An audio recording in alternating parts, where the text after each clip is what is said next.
الله الرحمن الرحيم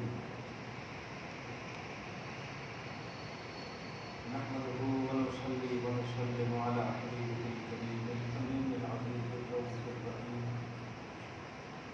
وعلى آله وأصحابه الأفضلين المكرمين أجمعين أما بعد فأعوذ بالله من الشيطان الرجيم بسم الله الرحمن الرحيم وإذا تتلى عليهم آياتنا قالوا قد سمعنا لو نشاء لقلنا مثل هذا إن هذا إلا أساطير الأولين صدق الله العظيم.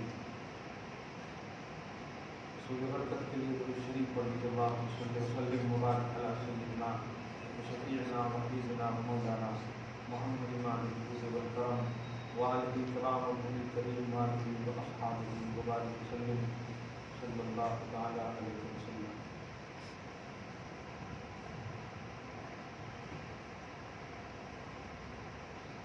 سورۃ الانفال سورہ نمبر 8 کی آیت نمبر 30 کا درس ہو چکا ہے. گزشتہ درس میں ہجرت نبوی کا خاص پہلو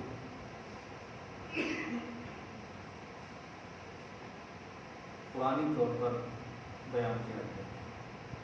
سیرت کے حوالے سے کیونکہ یہ بہت بڑا عنوان ہے. ہجرت نبوی صلی اللہ علیہ وسلم مکہ سے مدینہ ہجرت کرنا کیوں کب کیسے بہت بڑا عنوان. سیرت کی کتابوں میں کافی واقعات ملتے ہیں. ان میں دو بات جو مجھے خاص طور سے بتانی ہے جو ہم سب ان دو باتوں کی خاص طور پر برداشت بھی کر سکتے ہیں کیونکہ قرآن کے درس کا مقصد ہرگز یہ نہیں ہے کہ صرف علم حاصل کیا جائے بلکہ وہ علم حاصل کیا جائے جس پر آپ ہم سب عمل بھی کر سکیں. جس عمل پر آپ کا یا جس علم پر آپ کا عمل نہ ہو وہ علم غیر نافع کہلاتا ہے جو اللہ پاک کی بارگاہ میں مقبول نہیں. اللہ پاک ہمیں جتنا علم دیا ہے اس پر عمل کی توفیق نصیب. بنیادی بات یہ ہے کہ نبی نے ہجرت کیوں فرمائی. تو آسان سا جواب یہ ہے کہ اللہ کے اذن سے فرمائی. آسان سے ظلم تو تقریباً 12-13 سال سے نبی پر ہو رہا تھا. جب سے آپ نے اعلان رسالت فرمایا 40 سال کی عمر پاک کے بعد سے مسلسل ظلم تکلیف پریشانی نبی کو ستانا آپ کے ماننے والوں کو ستانا مسلسل ہو رہا. آپ ان میں سر فہرست دو بات تو سیرت کی کتابوں کے حوالے سے جانتے ہیں کہ نبی کا سوشل بائیکاٹ کیا گیا. 3 سال تک شیب ابی طالب میں آپ اس کھائی میں محصور رہے. اور دوسری بات طائف کے میدان میں آپ کے پاؤں مبارک کو لہو لہان کیا گیا. یہ سب مکہ میں ہوئے. مدینہ میں کہاں ظلم ہو. مدینہ میں ظلم نہیں.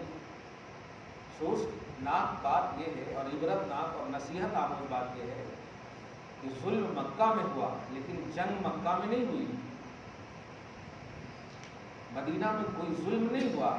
وہاں کے لوگوں نے تو اتنی مدد فرمائی کہ وہاں کے لوگوں کا نام پڑ گیا انصار. انصار نصیر کی جمع ہے. نصیر بولتے ہیں مددگار. نصیر یہ سنگولر ہے, انصار پلورل ہے, یعنی نبی کے مددگار. لیکن آپ جب مدینہ گئے تو آپ ذرا غور کریں, پہلی جنگ بھی مدینہ ہی سے ہو رہی ہے, دوسری جنگ بھی مدینہ ہی سے, ساری جنگیں مدینہ سے. اس کا مطلب یہ ہوا کہ حالات بنیاد نہیں, اللہ کی مشیت بنیاد ہے. اگر حالات کو بنیاد بنایا جائے تو پھر مکہ میں جو نبی کو ستایا گیا, جنگ تو اس وقت ہوتی ہے نا. اگر آپ کو کوئی آج مارے تو آپ 2 دن کے بعد تھوڑے ماریں گے ان کو. اب آپ کو آج تکلیف ہوگی تو آپ اس کا جواب دیں گے, آپ اس کا سدباب کریں گے. ظلم کی بنیاد پر یہی رحمت للعالمین کا کانسیپٹ مجھے سمجھ میں آتا ہے. یہ نہ سمجھنا کہ ہم جو جنگ کر رہے ہیں تمہارے ظلم کی وجہ سے نہیں، وہ تمہیں خدا کی وجہ سے کر رہے ہیں۔ یہ راز ہے، بہت اہم راز ہے، جو آج لوگ غلط ایکسپلین کرتے ہیں نا کہ یہ ہوا وہ ہوا، قتل سے، تلوار سے، وغیرہ وغیرہ سے۔ اسلام سے اگر تلوار سے پھیلنا ہوتا، عمر ابن خطاب جیسے ایمان لا چکے تھے اور ان کے تلوار کا معاملہ تو خوب اچھے سے جانتے ہیں لوگوں ہے نہیں۔ آج تو ذرا سی کوئی ودھائک پاور والا ہو جائے تو کتنا بھی ظلم کرے، کان میں تیل اور آنکھ میں ڈال کر کے چپ رہتے ہیں، آپ سمجھ رہے ہیں؟ ذرا سی عہدے والا آپ کا سپورٹر ہو جائے تو آپ تو اتنے بڑے سمجھنے لگتے ہیں کہ بس آنکھ بند کر کے اس کا سپورٹ کرنا ہے، ظلم کتنا بھی کرے، گناہ کتنا بھی کرے۔ میرے آقا صلی اللہ علیہ وسلم کو سپورٹ کے معاملے میں آپ دیکھیں تو چیف آف کعبہ ابو جہل تھا، لیکن اس سے بھی مطلب وہ بھی ڈرتا تھا عمر ابن خطاب سے۔ کعبہ کا جو پورا ایک دم ٹرسٹی کا جو مالک تھا ابو جہل تھا، ابو جہل کو ڈرتا تھا۔ ابو جہل نے ہی تو اعلان کیا تھا نا کہ جو ان کا سر لائے گا ان کو سرخ 100 اونٹ دیے جائیں گے۔ عمر ابن خطاب ہی تلوار لے کر چلے تھے، کتنا بھروسہ تھا۔ لیکن جب عمر ایمان لائے تو نبی نے مس یوز کیوں نہیں فرمایا؟ یہ ہے پوائنٹ، یوز کیوں نہیں فرمایا کہ عمر اب ان کے لیے جو کرے تھے نا آپ میرے لیے کرو۔ آج تو پارٹی بدل دیتے تو کیا جاتا ہے، دیکھ رہے ہیں، لیکن نہیں، اسلام تلوار کے زور پر نہیں، اسلام خدا کے حکم پر، خدا کے حکم پر پھیلتا ہے اور پھیلے گا۔ یہ بات وہ اہم بتا رہا ہوں میں کہ جو آج سوشل میڈیا کے ذریعے سے ہمارے ذہنوں کو مطلب تھوڑا سی خراب کیا جا رہا ہے۔ باپ ماں بہت پریشان ہے، اگر واقعی جن کے پاس بیٹی جیسی اولاد ہے بہت پریشان ہے، کیا ہوگا، کیسا ہوگا۔ یہ اس طرح کی سازشوں سے آپ ہم سب الحمدللہ خود پر بھروسہ کیجیے کہ آپ کے ساتھ خدا ہے، آپ کے ساتھ رسول ہے، آپ کے ساتھ اللہ رسول ہے، اسلام جیسی دولت ہے، اللہ احکم الحاکمین جیسی طاقت ہے، رحمت للعالمین جیسا نبی، کیا بات ہے۔ تو یہ آپ بھروسہ جب کریں گے تو انشاءاللہ اللہ پاک آپ کی ضرور مدد فرمائے گا۔ مدد تو فرمانے کے لیے وہ ہے ہی، وہ تو کھانے سے پاک ہے، پینے سے پاک ہے، وہ تو آپ کی مدد ہی کرنے کے لیے ہے۔ وہ کیا ہے بھائی؟ کوئی کھانے پینے کا معاملہ ہو تو ذرا فائنینس کے اعتبار سے سوچتا ہے، ذخیرہ اندوزی کا معاملہ رکھتا ہے، راشن کی بات سوچتا ہے۔ وہ اللہ پاک کی شان ہے، وہ لا یطعم وہو یطعم، وہ کھلاتا ہے، وہ کھاتا نہیں ہے۔ کیا بات ہے؟ من دابۃ الا علی اللہ رزقها، جتنی بھی ریکنے والے، جتنی بھی جانور چھوٹے ہوں یا بڑے، سب کو اللہ تعالیٰ رزق دیتا ہے۔ آپ تو اشرف المخلوقات ہیں، کیسے ڈر گئے آپ؟ ہرگز نہ ڈریے، وہ اللہ آپ کو پیدا کیا، وہ خود کہتا نحن نرزقکم وإیاکم، ہم تمہیں بھی رزق دیتے ہیں تو انہیں بھی رزق دیں گے، جس کا صاف مفہوم ہے ہم تمہیں اگر بچاتے ہیں تو انہیں بھی بچائیں گے۔ اس لیے ماں باپ اپنی اولاد کے حوالے سے پازیٹیو رہیں، تربیت کریں اور ٹائم دیں۔ خاص طور سے یہ جو بات کہہ رہا ہوں یہ بہت اہم بات ہے، ٹائم دیں۔ موبائل کو ٹائم جتنا آپ دے رہے ہیں اس سے کہیں زیادہ اولاد کو ٹائم دیجیے آپ، اور سمر کی اہمیت کو ان کو سمجھائیے۔ کالج اور اسکول میں آپ کو 12 مہینے سے لے کر 10 مہینہ تک آپ پڑھے، 2 مہینہ آپ کو چھٹی ہے، کبھی باپ کے سر کو آپ مالش کرے، تیل لگائے نہیں۔ بہانہ کیا کرتے تھے؟ ہوم ورک کرنا ہے، صحیح ہے۔ ماں کے پاؤں دبانے کا معاملہ آیا تو کیا بہانہ کرتے تھے؟ اتنے ہوم ورک وغیرہ۔ یہ 2 مہینہ تمہیں بہت عظیم خدمت کا موقع ملا ہے۔ اسی طرح قرآن پاک میں کثرت سے درود و سلام پڑھو، سلموا تسلیما، خوب درود و سلام پڑھو۔ اب عمل کرے اس پہ؟ نہیں، چلو موقع ملا ہے، کثرت سے درود و پاک پڑھو۔ کثرت نوافل سے اللہ محبوب بنا لیتا ہے۔ حدیث پاک سنے نا، حدیث قدسی، کہ بندہ جب نوافل کی کثرت کرتا ہے تو میں محبوب بنا لیتا ہوں۔ تو خدا کی محبوبیت چاہیے، چلو کثرت سے نوافل پڑھو۔ یہ دیکھیے اب سمر کو بھی آپ نے عبادت کا معاملہ بنا دیا۔ بچے سوچتے ہیں کہ ہمارے پاس 2 مہینہ ہے، چلو پکنک منانے کے لیے کہیں گھومنے کے لیے جاتے ہیں۔ یہ گھومنا کیا ہے؟ سب یہ سوچیں گے کہ جن کے پاس آپ جا رہے ہیں وہ بھی تو سوچ رہے ہیں گھومنے کے لیے، کیا ہے؟ اللہ پاک نے امت محمدیہ کو عمر نہیں دی ہے، 70 سے لے کے 90 سال کی عمر ہے ان کے پاس بس۔ اور بائی دا وے آگے اگر چلے گئے تو وہ ہے، لیکن حدیث کے الفاظ ہیں 70 سے لے کے 90 سال کی عمر ہے آپ کے پاس۔ لیکن آپ تاریخ اٹھائیے تو آپ سے پہلے کی امت کو 400 ہزار 500 900 کی عمر دی گئی، اور عمر بھی ایک گریڈ مجبوری والی نہیں، لیکن آپ تاریخ اٹھائیے تو اشرف المخلوقات ان کو نہیں کہا گیا، آپ کو کہا گیا، الحمدللہ آپ کو کہا گیا۔ کیا وجہ ہے؟ امپورٹنٹ اللہ کی بارگاہ میں آپ کیوں ہیں؟ اس لیے کہ آپ کا وقت قیمتی ہے۔ آپ کیسے سمر کو خراب کر سکتے ہیں؟ وہ خراب وہاں کیا گیا ہے جہاں بندر کو انسان سے، انسان کو بندر سے، یہی سب سکھایا جا رہا ہے۔ ارے اب یہ ایک چیپٹر پڑھ رہا تھا میں، عیسیٰ علیہ السلام کا باپ بھی، زوزب کو باپ کہا جاتا ہے۔ عیسائیوں کا عقیدہ ہے کہ ماں کا نام میری ہے اور باپ کا نام زوزب ہے۔ پڑھے ہو؟ اب بتائیں، ارے ان بچوں کو اگر عقیدہ ہم نہ دیں تو یہ اسی پر رہ جائیں گے، جبکہ کیا حقیقت ہے؟ وہ ان کا عقیدہ ہے۔ ان کا عقیدہ کا مطلب مسلمانوں کا عقیدہ یہ ہے کہ حضرت عیسیٰ علیہ السلام اپنی ماں سے صرف پیدا ہوئے ہیں، ان کے باپ نہیں ہے، اور یہ اللہ کی نشانی اور معجزہ ہے۔ حضرت عیسیٰ علیہ السلام کا معجزہ ہے، خود قرآن کہتا ہے آیۃ من، یہ اللہ کی طرف سے، یعنی خدا کی طرف سے ایک نشانی۔ جس طرح اللہ پاک نے حضرت آدم کو بغیر ماں باپ کے پیدا کیا، اگر امپاسبل ہوتا تو یہ بھی امپاسبل ہے۔ حضرت حوا کو حضرت آدم کی پشت سے پیدا کیا، تو امپاسبل پہلو ہے، یہی کا نام تو قدرت ہے۔ صالح علیہ السلام کی اونٹنی کو اللہ نے پہاڑ سے پیدا کیا، پہاڑ سے اونٹنی پیدا ہوتی ہے، تو یہ جو عقل میں نہیں آ رہی اسی کو قدرت بولتے ہیں، یہ عقل میں جو بات نہ، تو یہ بس مثال آپ رکھیں، نالج آپ حاصل کیجیے، علم حاصل کیجیے، لیکن عقیدہ آپ کا اسلامی ہونا چاہیے۔ وہ اسلامی عقیدہ نہیں، وہ عقیدے پہ اگر رہیں گے تو ہو جائے گا، شرک ہو جائے گا یا کفر ہو جائے گا، اللہ پاک کا انکار۔ تو یہ چیزیں کب ہوں گی؟ جب آپ خود عقیدے سے لبریز ہوں گے اور پھر اپنی اولاد کو ٹائم دیں گے۔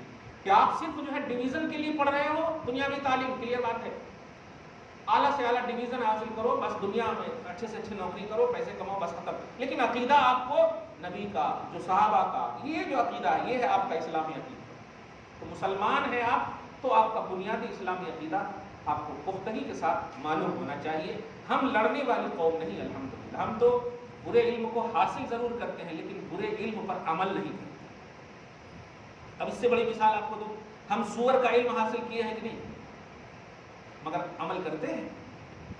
اور قرآن پاک میں لحم الخنزیر، لفظ خنزیر ہے نہیں قرآن میں، پڑھتے ہیں، باوضو پڑھتے ہیں لیکن عمل نہیں کرتے۔ تو برا علم جو ہے حاصل کرنا یہ برائی نہیں ہے، برے علم پر عمل کرنا یہ برائی ہے۔ علم حاصل کیجیے، علم حاصل کرنا بالکل جائز ہے۔ نیا حاصل کریں گے تو معلوم کیسے ہوگا کہ یہ برائی ہے؟ تو برائی کا علم حاصل کرنا یہ بالکل جائز ہے، لیکن برائی کے علم پر عمل نہیں کر سکتے۔ عمل کیجیے، آپ کو اچھا ہے، اللہ آپ کو سلامت رکھے، شاد رکھے۔ اس طرح سے جو پھیلائے جا رہے ہیں ذرا ذہن رکھیے، اپنی ماں اور بہنوں کو بھی بچائیے۔ اور خاص طور سے ایک اور عجیب سا اعلان ہو گیا، مسجد میں عورتوں کو جانے کی اجازت نہیں۔ کیا تو مردہ کہاں شاپنگ کے لیے جائیں گے؟ کیا ہے؟ حضور پاک صلی اللہ علیہ وسلم کے زمانے میں، عہد رسالت میں، عہد صحابہ میں منع کیا گیا ہے۔ جو خیر القرون ہے، خیر القرون سمجھ رہے ہیں؟ بولے تو بیسٹ سنچری، بیسٹ سنچری، وہ اس سے اچھا زمانہ نہیں ہے۔ میرا میرے صحابہ کا، تابعین کا، یہ تین بس فرما دیا، خاموش۔ حضرت عائشہ نے منع کیا، ہاں نبی ہوتے تو وہ بھی منع کرتے۔ عبداللہ ابن عمر نے منع کیا، وہ ہوتے تو منع کرتے۔ اب دیکھیں جب یہ سارے حضرات منع کیے، غلط تھا تو پھر کل کے دن کہہ دو کہ عیدین کے لیے بھی آ سکتی ہیں۔ حضور صلی اللہ علیہ وسلم، میں جمعہ میں بولتا ہوں، جو آپ کو آرڈر کرے ہیں نا اس پر عمل کیجئے، جو وہ کرے ہیں وہ نہیں کیجئے آپ، ورنہ وہ پیٹ پہ پتھر باندھ کے بھی قیامت تک کا کھانے کا انتظام کیے ہیں۔ آپ سمجھ رہے ہیں؟ آپ تو کھانا رکھ کر کے نہیں کھلا سکتے، ریٹ ختم ہو جاتا، وہ نہیں کر سکتے آپ، امپاسبل۔ جو آرڈر کیا گیا امت کو وہ کیجیے۔ آپ کو آرڈر کیا ہے؟ آپ کی مائیں، بہنیں، بیٹیاں اگر جمعہ اور عیدین ہیں تو شکرانہ گھر میں پڑھیں، یہ آرڈر ہے، وہ شکرانہ گھر میں پڑھیں، وہ مسجد نہ آئے۔ مسجد مردوں کے لیے، ورنہ پورے روئے زمین کو مسجد بنا دی گئی، وہ عورت ہی کا لحاظ کرتے ہوئے۔ یہ دوسروں کی عبادت گاہیں ہیں جو کہ وہ ان کے لیے خاص جگہ ہیں، سب وہیں جانا، ادھر ادھر نہیں کر سکتے۔ آج دیکھتے ہیں نا، چرچ کے علاوہ کہیں بھی عبادت نہیں کر سکتے ان لوگ، لیکن ہم لوگ کہیں پر بھی، آفس میں ہو تو آفس ہی میں الحمدللہ، بیابان میں ہو تو بیابان میں، جنگل میں ہو تو جنگل میں، کہیں بھی نماز کا وقت آ جائے، نبی فرماتے ان ادرکتم الصلاۃ فصلوا، جب صلاۃ ہو جائے، نماز کا وقت آ جائے، پالو تم، فوراً نماز پڑھو وہیں پر۔ روئے زمین کو میرے لیے مسجد امت محمدیہ کے لیے نبی کے صدقے میں بنا دیا گیا اللہ پاک. تو روئے زمین سے یہی مراد ہے. مرد حضرات یہاں آئے تو وہ نہ سمجھے کہ مسجد کا ثواب نہیں, وہ گھر میں بھی پڑھیں گی تو مسجد ہی کا ثواب. تکلیف دہ بات یہ ہے کہ کمپیئر کرتے ہیں کیونکہ وہ بھی مستحق ہے ثواب کی. بالکل صحیح ہے. تو بتائیے ہم اگر ناپاک ہوتے ہیں, ایک دم کلیئر بات, بڑی اہم بات ہے, ہم ناپاک ہوتے ہیں تو ہم کو کیا کہا جاتا ہے؟ نہ ہو جا کر کے فوراً نماز پڑھنے جاؤ. ہم کو یہ نہیں کہا جاتا سو جاؤ, صحیح ہے. لیکن ہماری بہنیں اگر حیض سے ہو جائیں تو, پیریڈ سے ہو جائیں تو خدا کہتا ہے مت جانا کہیں, آرام کرو. اور نماز معاف ہے, قضا بھی نہیں ہے. آپ سمجھ رہے ہیں باتوں کو؟ کیا بات ہے, سبحان اللہ. غور کریں, نماز معاف ہے. اگر آپ اللہ سے معافی مانگیں تو ہو سکتا ہے ملے یا نہ ملے, لیکن وہاں ان کو ہر مہینے معافی رب نے آٹومیٹک دے دی ہے. تو کیسے ایکول ہو سکتے ہیں ہم اور وہ؟ اپنے سینس سے سبب فکس مت کیجیے. وہ وہاں بغیر نماز کے ان کو معافی عطا کر رہا, ہم نماز پڑھ کے معاف مانگ رہے ہیں تو نہیں مل رہا. کیا بات ہے. اس لیے نہیں, یہ کمپیئر کر کے ہرگز نہ کریں. جو اعلان ہوا ہے نا, آپ سب صدر کریں, اپنی ماں اور بہنوں اور بیٹیوں کو بچائیں, گھر میں وہ نماز پڑھیں. یہاں تک کہ حدیث کے الفاظ ہیں, شریعت محمدیہ ہے کہ اپنے گھر کے اندر نماز پڑھنا ان کے صحن میں نماز پڑھنے سے افضل ہے. یہ حدیث پڑھے نا, یہ شریعت پڑھے نا. بتائیے صحن بھی تو ہمارا ہی ہے نا جی, انہیں تو مالک ہے نا جی, ان کا گھر ہے نا. صحن ہو یا گھر ہو سب تو اپنا ہی ہے. تو وہ اپنے گھر میں اندر پڑھنا افضل ہے باہر پڑھنے سے. ابا باہر کے یہاں پورے چلے گئے تو کہاں سے افضل ہوگا؟ اپنے گھر میں افضلیت کا ڈویژن ہے وہاں. اس لیے ایسے یہ سب یہودی لابی ہے, سب سازش ہے. آپ سب ہم سب شکر کریں.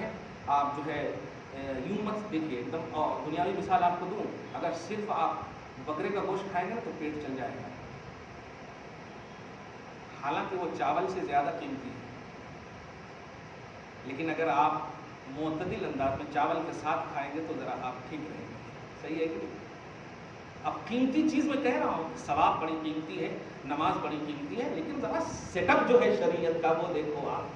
آپ کھانا کھائیے, ذرا پورا گوشت کھا لیجیے, پہلے پوری دال پی لیجیے, پھر ذرا چاول کھا کے بتائیے. دنیاوی ترتیب تم ملحوظ کیجیے, محسوس کیجیے. آپ تو اللہ پاک نے شریعت محمدیہ نے جو آپ کے سامنے رکھا ہے اس پر آپ ہم سب عمل کریں.